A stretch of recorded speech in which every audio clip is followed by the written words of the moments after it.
Hey y'all, it's Lamb. If you saw my Nicholas Galitzine video on my Twitter, on my Tumblr, on my TikTok, you know that all that I can think about consciously is red, white, and royal blue. I couldn't consider myself a fan of such a seminal piece of work and only watch all of Nicholas's appearances. I also needed to track down all of Taylor Zakhar Perez. Everything that these two have ever offered, I've seen it. The watch commercial, seen it. I did what I said I didn't want to do. I took a Saturday and I watched all of the Kissing Booth films and I finished one up. The trial of that was a hardship, and I even watched Alpha House. The first 12 minutes, at least. I gave up.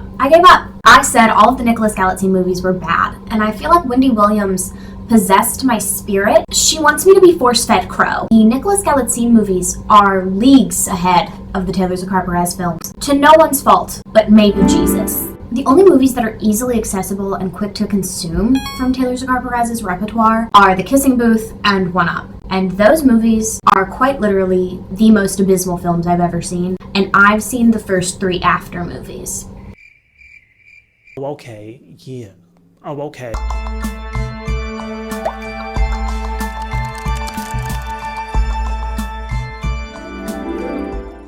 Let's get to my rankings. First place, Red, White, and Royal Blue. Obviously, it's Taylor's movie. It's phenomenal. It's the only one where he's front and center stage the entire film. We're getting Alex. We are getting Taylor Zakhar Perez. He's serving the base. All these years acting and modeling, and no one has given this man priority. I'm worshiping the ground that Matthew Lopez walks on for this film. There's only one big plot hole in it. I don't really understand how Alex gives his speech to the American public and is like, yeah, we're gay. Deal with it. And then the King of England is going to turn around and be like, no, it's lies. It's a deep fake. We don't, who's Alex? It's a little strange. I don't want to compare Nicholas and Taylor because they're two completely separate people. But of course, because they were both leads in this movie, it's really easy to compare and contrast the two of them.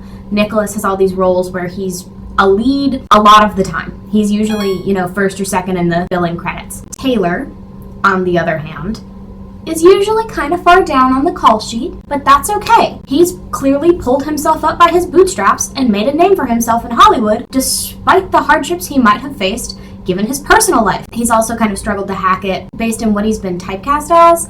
He's got hot guy who's probably gay, dumb jock, hot guy who's not gay but is kind of stupid, and Marco. Speaking of Marco, he's second place, baby. That's his. Mwah. I loved Marco. I hated the Kissing Booth movies, but I loved Marco. By the third film, I had to physically leave my house to feel like my brain wasn't falling out of my ears anymore. These movies give fully into delusion. The Kissing Booth just feels like a fever dream. The actors hate being there so much that they can't not put it in their performance. You don't have that with After. Okay. I've hate watched the first 3 a number of times, and even Dylan Sprouse sells to me that he's fucking Trevor. The Kissing Booth feels like Joey King and Joel and Taylor all have an inside joke that no one else gets to play with. They're kind of dangling it over Jacob Elordi's very tall head. A height they can only reach stacked up like a human amalgamation of pancakes. Pretty certain that they filmed the second and third movies back to back in secret, like Netflix didn't want anyone to know. I imagine working that hard on 2 movies back to back puts a serious strain on your actors, and I don't know that the director did enough to counteract everything that was going on. I know Joey King and Jacob Elordi also had a relationship crumble. I feel weird reading into that kind of thing, but it's apparent when you watch interviews from the films, even the films themselves. There's a tension that you get. I'd be remiss not to mention that Jacob Elordi is quoted as saying, I didn't want to make those movies before I made those movies. And to quote Taylor Zakhar Perez's clapback, I thought it was a shame because to my knowledge, everyone else had such a wonderful experience. It's a shame that that was his experience on the set, especially when those movies came out. It was a time when we really needed something like that. I know from our fan interactions, getting stopped everywhere I go, what Kissing Booth means to people and what it brought to them during such a dark time. I guess the silver lining is he still made people laugh and feel good. Joey King is also quoted as saying, I think it's unfortunate that anyone would feel that way. I had a great time making those movies, no matter what anyone says. Long story short, I made 2 best friends out of it, and I'm really happy about that. They are objectively horrible, but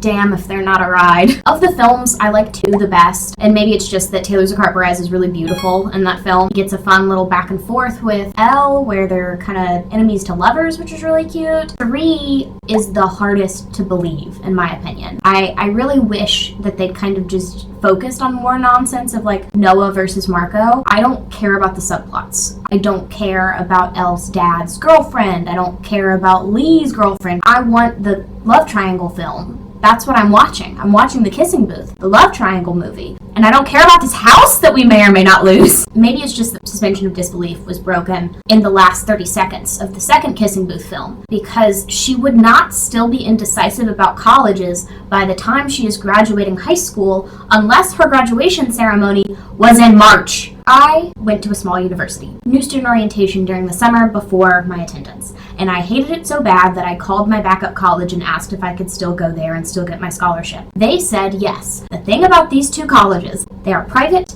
liberal arts, and 1,500 people. That is not a lot of students, that's not a lot of poll, that's not a lot of applicants. So they were willing to still offer me my scholarship. That being said, had I tried to call the big state school that I had denied, they would have told me no. So I don't know how I'm supposed to believe that Elle has Harvard and Berkeley and Ivy and a public Ivy at her disposal, just willing to keep her spot. You have to apply to classes at Harvard. What do they think about me, the viewer? They don't think I understand how college works? Who were these movies for? Europeans? It baffles my mind, the way they've presented college and how glib she is to make this decision. She's always planned to go to Berkeley, and then she's like, actually, never mind. Screw my dead mom.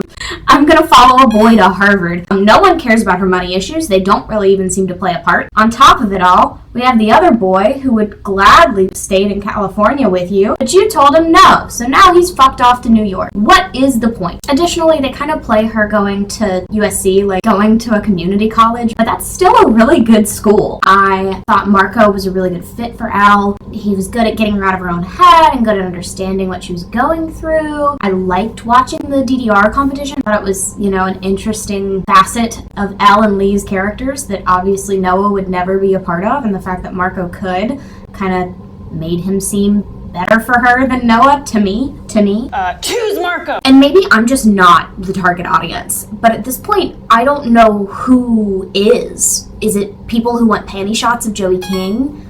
Fanfic writers? Meninists? I, for one, am a firm believer that Elle and Marco should have ended up together. But I guess the Netflix execs don't believe in love, or passion, or, a sense of stability. Or letting a beautiful man play the guitar. Like, of course she ends up with Noah. Duh. They kept putting Lee on the posters, and I thought the whole first movie that maybe Elle was gonna flip the script and end up with Lee. But I guess, not having him be a love interest and then introducing Marco is the, expectations flip. The whole first movie, he's like, you can't date my brother. But then the whole second movie, he's like, you gotta date my brother. And the whole third movie, it's like, stupid. I think the movie wants you to believe that Marco is the villain, ruining her relationship, but Noah Flynn should just get good. Get the fuck away from me with that 6'5" nonsense. Elle is 5'2".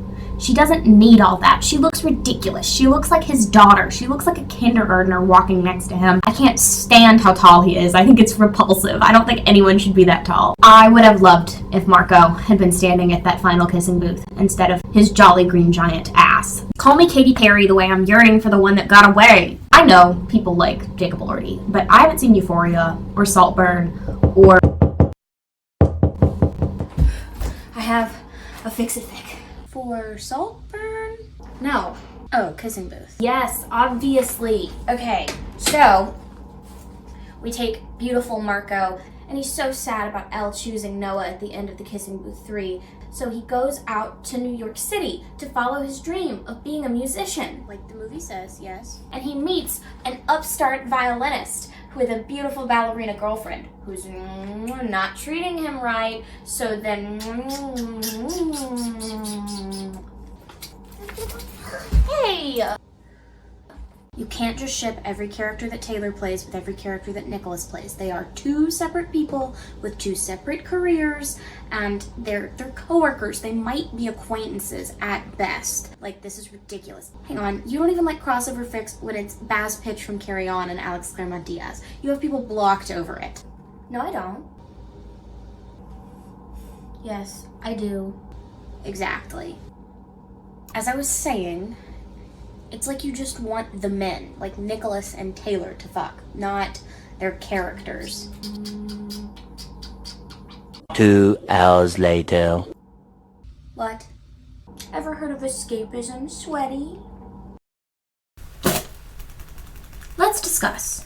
So obviously, number one, we're gonna have Marco go to New York. He's gonna meet a street performing electric violinist, and then they're gonna be in love. They're gonna fall in love. And if you're wondering what happened to Ballerina, she moved away with Jazzy and they started their own ballet school in Russia, and they are happily committed to one another. Let's get the babies out of the way. So we're gonna give Zach from 12 Deadly Days to Sorensen Carlisle, because I think Sorensen could swoop in and save him just before the creatures take him. They're gonna live happily ever after in a gingerbread cottage. I'm gonna give Mark Fleming to Keith from iCarly, and I'm under the impression that his girlfriend moved back to Cincinnati. He's gonna go to the UK to get treatment for his head wound caused by the lemon damage. I'm gonna give Connor to Suburgatory. I don't know anything about this guy from Suburgatory, but they appear to be the same age.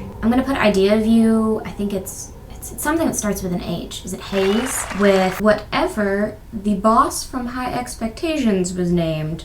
He might live happily ever after with his MILF. We're gonna find out. Angelo from Legends and Taylor from Philanthropy, mostly because they don't talk a lot, but also because they're used for their bodies. I really should be tried for my crimes against cinema. Alex and Henry, duh. I have one for Work That Charm, but when I made these, I didn't make one for the commercial Nicholas Galitzine was in. Imagine I have one for that weird guy from that Weird Glasses commercial, just smooching, and as he talks about a ring, and he talks about a terrible song he has to listen to every day on loop. My last set of babies, I'm gonna have Tom from The Beat Beneath My Feet and Hot Guy from Awkward. I know he and Felix are good at the end of the film, but maybe in college he questions some things about himself, and a hot man answers those questions. AJ also might be a high schooler. I'm gonna give him to the guy from Alpha House. I don't think they'll make each other better. I do think they'll make each other worse. Beautiful Benji, who I love with my whole heart, gets Beautiful George, because they're both hot. Elliot is saved by a beautiful nurse who gets transferred out to the desert and is working at this really weird facility, just takes pity on this guy who obviously should not be here, and they run away to California together. I'm gonna give Shane a nice little Robert treat. If you put the two of them in a room together, they would solve world peace. On the other hand, I think if you put these two in a room together, they would come out worse and might actually start World War III. Timmy and Mateo. I just want to put them in a room. I want Timmy to make Mateo realize the error of his ways, and then they're gonna go backpacking through Europe together. And last but not least, we have Embeds and Purple Hearts. I just think Noah would open Luke's eyes more than Cassie already has. He'd read him an excerpt from his book, and then they would fall madly in love. I read a fanfic like this. I guess Cassie succumbed to her diabetes. So, get to it. See, but what I don't understand is why you had the ones who aren't even, like, real characters in your ranking. It's fun.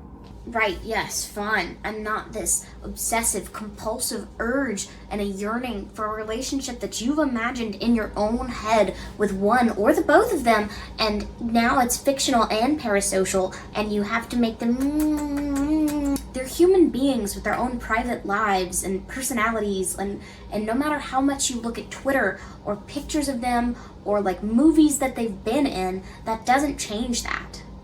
They will never love you back.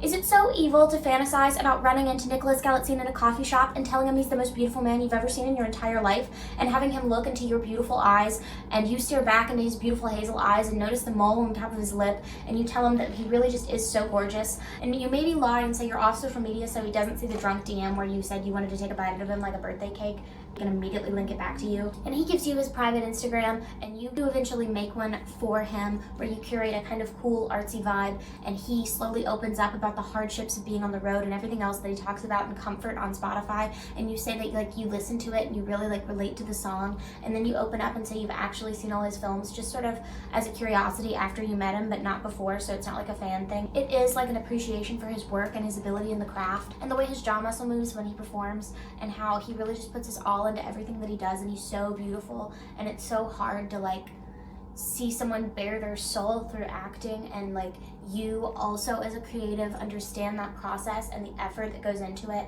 and you just truly want to like tell him how much you respect that and how much you maybe also think about licking his stretch marks. When's your next therapy appointment? Tuesday. Good. And now we've got third place. Embeds. Noah Torres, my beloved. This show cracks me up. I desperately wish there was more of it. They kind of set season 2 up in the last episode, but at the same time, everything's tied up really nicely. So that in the case that they didn't get a season 2, which they obviously did not, there's no cliffhanger, there's no Spirit of Lilith haunting. I've watched it like 4 bespoke times. It's short, it's only 6 episodes. And they could have easily done something like The Office or like Parks and Rec. They didn't. It's just fun and quick and short. No big gimmicks. Fourth place, Benji, light of my life. He's from Young and Hungry. This episode was a little bit contrived, but it was still funny enough to hold my attention. Very stereotypical humor, but fitting of the genre, fitting of the show. Benji's sister lives with Emily Osment's character, and they're roommates, they're best friends, you know, life partners, what have you. And she's like, I have a crush on your brother Benji now that he's hot. And Benji's like, I'm very obviously gay. It's what I expected. Go Emily Osment. I always wanted to watch Young and Hungry because I love Emily Osment, but I never gave it the time. I'm glad I saw this episode. I thought it was really cute without having seen any other part of the show. I'd probably watch it if I still had cable and there was nothing else on. Otherwise, I don't think I'll be watching the rest of the show, but I did like Taylor's episode. Fifth place, Mateo. I love you. Mwah, Cruel Intentions. Like, I was doing laps around the house. This show was terrible. I couldn't even really stomach most of the pilot. It doesn't help that, you know, you're watching it on basically a can opener. Really, you don't lose anything. If you haven't seen Cruel Intentions, the movie is based on a French play, a stepbrother and stepsister own a bet about whether or not the stepbrother can pull this virginal, perfect girl. And if he does so, he'll finally get to sleep with his stepsister, which he has wanted to do for some time, apparently. Yes, I've seen Cruel Intentions numerous times. No, I don't want to talk about Selma Blair's character. Star-studded movie. It's a film. It exists. The tolerant left would never let you make Cruel Intentions today. There's 2 spin-off movies that no one likes. But someone was like, actually, let's go back to our roots. Let's make a spin-off of the OG movie, only gets Sarah Michelle Gellar. Which, fair. Spoilers for Cruel Intentions. Sebastian Valmont dies, okay?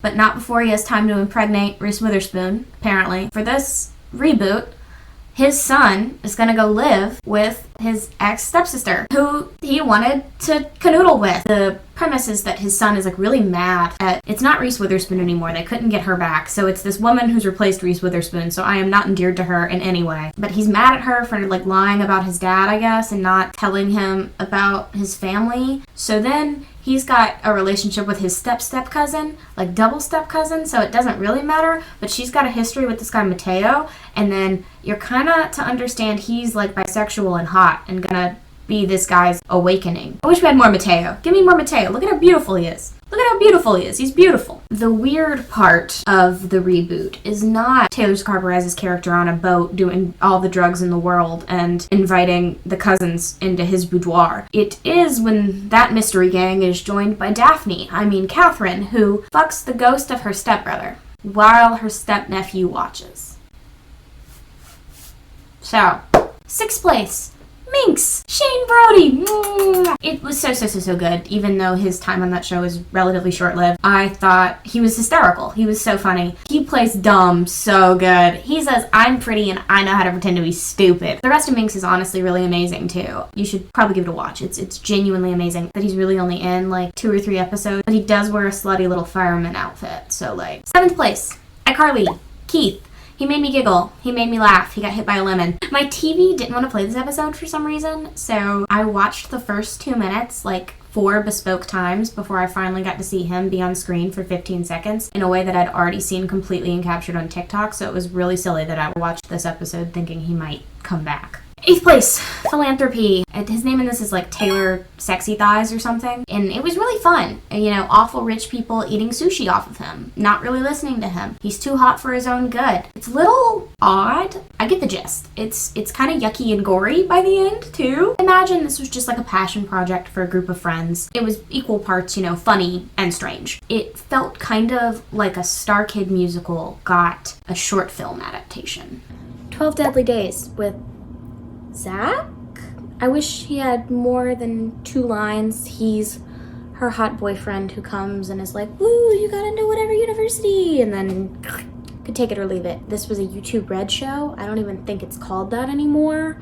I've never wanted to watch a YouTube Red show. Alexis Zala is also in it, so if this is what gave me embeds, love. 10th is High Expectations. He's a bastard. This is more in my lane of YouTube shows. Like, if I would have watched this or 12 Deadly Days, it would have been this. But despite coming out in 2018, it feels very 2014. It's all about Asian actresses being overlooked. It's not quite absurdist enough to be Caleb Gallo. If you told me it was originally like a BuzzFeed project, I would believe you. 11th, Suburgatory. He's yellow because I never saw this one. It's the only one on my list that I couldn't track down. Isn't that ridiculous that I saw an unaired pilot for a Cruel Intentions reboot that was never made, but I couldn't find this? A show by the CW that had 3 seasons and ran from 2011 to 2014, prime time of which I, as a young child, would have been watching the CW? I can't find it anywhere. It's really annoying. I got a VPN and changed my location to Australia to try to watch it there because allegedly the CW made it legal in Australia, but I still couldn't watch it. Only season 1. There's no season 2. There's no season 3. Nada. Fuck you, CW. You know what you did. I was kind of trolling Reddit looking for it too, and it seems that the CW released a DVD of season 1, but did not do that for season 2 or 3. I don't know if like the licensing has problems, if there's like a bureaucracy issue, but how was I able to find a canceled show for a canceled Verizon subscription and not a show I remember deliberately changing the channels to avoid in 2012? And a quick segue about finding things. I wish I wasn't able to find that, but AJ, except he's not yellow anymore. I saw Cher. I watched it. It was free on YouTube. I put it as number 13 in my Nicholas review, and honestly, there it shall stay. It was a tough watch, and Nicholas really manages to make me feel bad for an objectively horrible guy, which is probably why he was cast in the first place. I kind of called the twist of the movie from the jump. It felt like maybe they should have cut it a few seconds earlier. And instead of, why did she delete it? The question would be, did she delete it? Doesn't matter if she did. I'm not sure. If you've seen Cher, drop me a line, let me know what you think. I'd love some more perspective on it.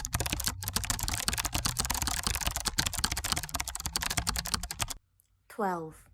Beautiful Nurse. Work That Charm, the music video. He was perfectly charming and a cutie patootie. The song is terrible though. If you're gonna watch this music video, mute it. 14th, awkward.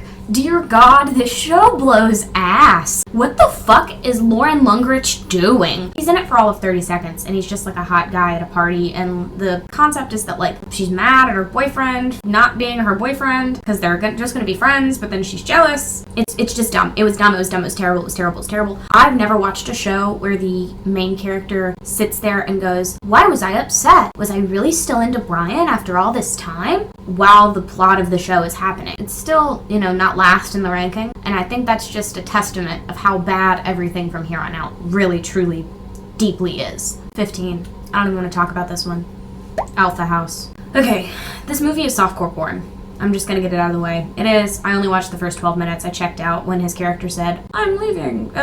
You run this frat into the ground without me. See if I care. And I turned it off. I said, that's fine. If he's gone, I'm gone. He might come back in the final third. I don't think he does. I think Taylor Perez got his check and fucking left. He blew that popsicle stand. He was not pass and go. He was not collecting $100. He was out. I assume his character has a name. I don't know. I have no idea. It was the worst 12 minutes of my life. I felt like my eyes wanted to fall out of my head. If I sound scandalized, it's because I am. There is full frontal nudity from women that I have not seen the likes of since movie 43. I hired all these actresses to come and stand and be props. Even the movie was like, what is this, a softcore porn? And I was like, yeah, it looks like it. None of these women look college-aged. This is weird. They missed the chance to call the president of the fraternity Brother Alpha, which would be the term. They also didn't do any research to know that the Alphas are a part of the Divine Nine, not a part of the Interfraternal Council. Actually, I don't want to get into it. I don't want to talk about it anymore. It's bad porn. It's a bad movie.